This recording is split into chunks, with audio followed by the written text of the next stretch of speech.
Perevozchik bor. O'sha kinodagi mingan aynan o'sha motorli Audi A8 Quattro V12 tasavvur qilasizmi? 6 litr объемligi.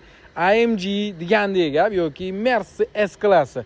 Lekin buni vidini qarang, salobatini. Diskalarni ham bitta ko'rib qo'ysangiz bo'ladi. 9900 ga srochniy bosib yuborsangiz bo'ladi. 6 объемli. Buni motorni o'zi narxidan qimmat. Kuzovini o'zi buni falon pul turadi. Orqa bamperdan ham qirilgan joyini ko'raman. A8L ya'ni longa mana qarang. Mashina o'zi normalniy mashinaga status berib qo'yadi. Rosta gazim biznes klass mashina. Orqa eshiklarda ham besключевой do'st. Salonni bitta ko'ring. Ha, pnevma podveskasigacha bor ekan, даже 180 ming ekan probegi. Nima navorot kerak? Hammasi bor. 180 ming probeg. Bitta tekshirib hayda bosib yuborsangiz bo'ladi.